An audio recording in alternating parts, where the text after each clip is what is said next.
Hi, I'm Joe with C&J Goods, and today we're going to talk about tools. If you are a foamsmith, this is going to be really helpful for you. You can see how some of your tools carry over into leatherworking. If you're just starting out, this is great too. These are tools that you can find a lot of different hobby stores or hardware stores. There's only one or two that are specialized that you're going to have to hunt a little bit harder for, but you can still get an idea of when to use them and how to use them. So let's get into it. I've got a couple pieces here that are just some scraps I have laying around. They're different thicknesses and hands. You can see that this is nice and wobbly and this is a little bit stiffer. So each one exemplifies why you might want to choose a different tool while doing some leather working. Now, first thing I'm going to say is it's good to have a couple different rulers. A clear plastic one is great for marking on the leather so you can figure out where things go, but never, ever, ever, ever cut against one of these. You will chip away the plastic and it'll be harder to measure things later. It's always good to have a metal rule that's cork backed. And the reason you want the cork backing is it will stick better to surfaces. It will not slide on you while you're trying to run a blade or cut along it. So even if you're drawing or you're cutting, it's good to have something that's not going to slide around on you too much. I'll do a lot of detail work and need just a little ruler. This is an engineering scale that is all metal. One of the things I did to adapt it was I threw some masking tape on the back, and that gives it a grip a little bit like a cork back. And I just got lazy, quite simply, and that was an easy fix, just using a little bit of tape and time to get it to fit on there properly. So those are two important tools to have. At least have a nice metal ruler.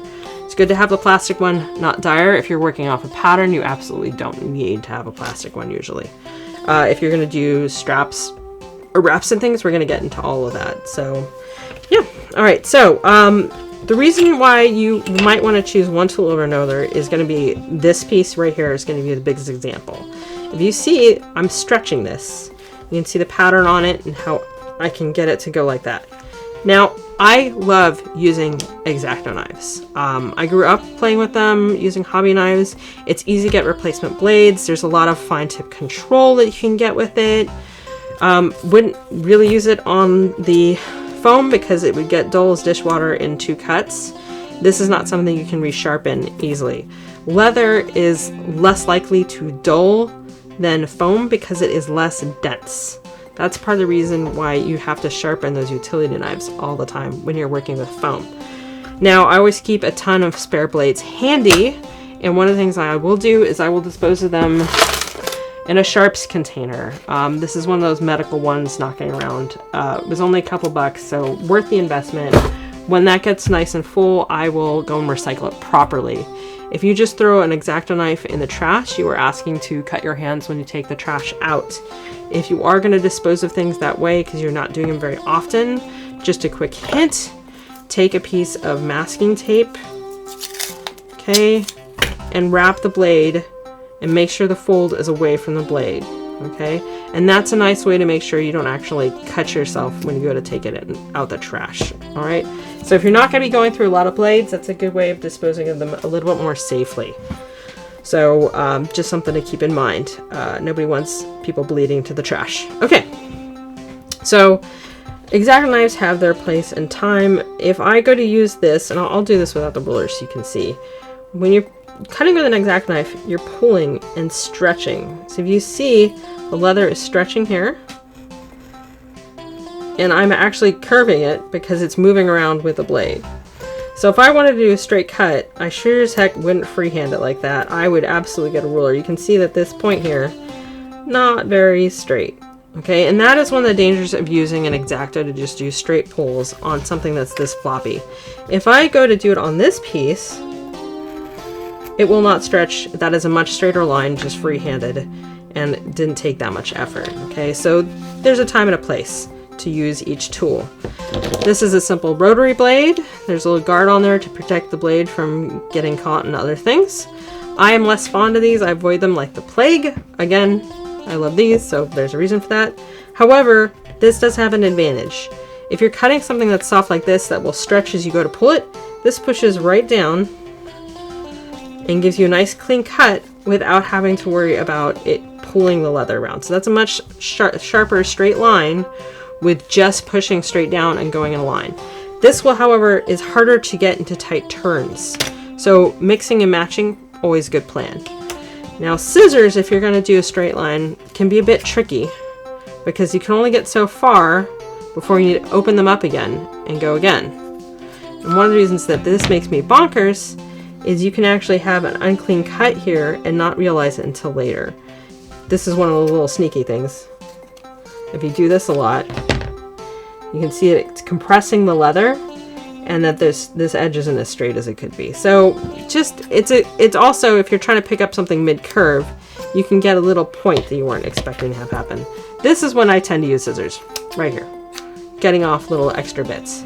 Now I will mention that these are craft scissors that I've bought specifically used for leather working.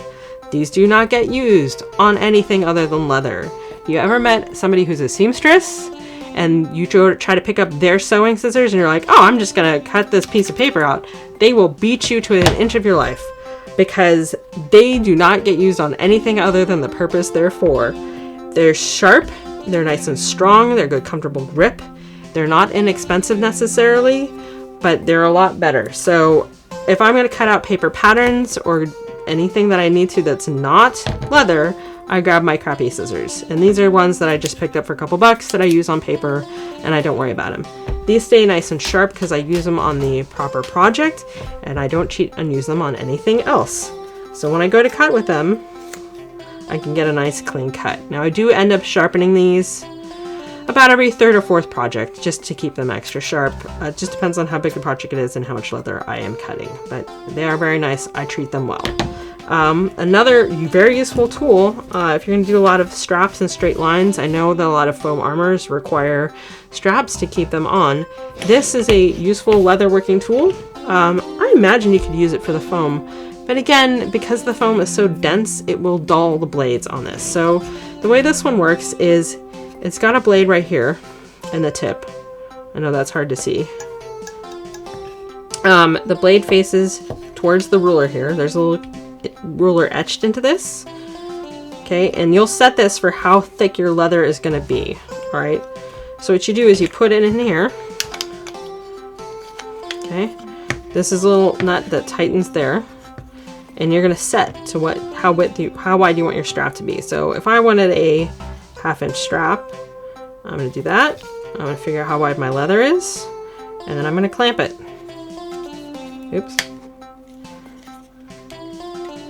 Okay. It's a nice tight. I can fit that through there. So if I go to slide this in, the cutting edge of the blade is facing this way. That's the dull side over here. If I want a nice, perfectly even strap, I'm going to fit it through right here.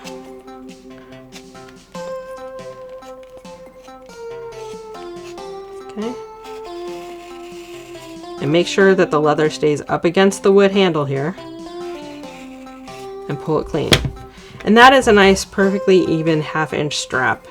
And these go to pretty wide. They go to about 3.5 inches. I've never needed to do an evenly passed thing that's much wider than that. These are great for cutting straps or simple belts. Anything where you just need some straight lines. So these are dead useful for that. Again, blades get really dull on these very quickly because I tend to do them on very big projects. So always good to have a bunch of extras. And again, they get recycled into my sharps container. So that's the basic cutting tools that I have for leather working. Again, you can use a lot of these on foam. They're going to get dull as dishwater very quickly because the foam is denser. So just try to keep that in mind and think about what kind of cuts you're going to do on your leather and how thick it is. So pick the right tool for the job and you'll do great. So, and if there's something you're uncomfortable with, just practice with it more, get some scrap bits and tease out what works for you. Not everybody's going to do it exactly the same way. But again, these bits are useful and they're findable and they're not as fancy and expensive as some other specifically leather working tools.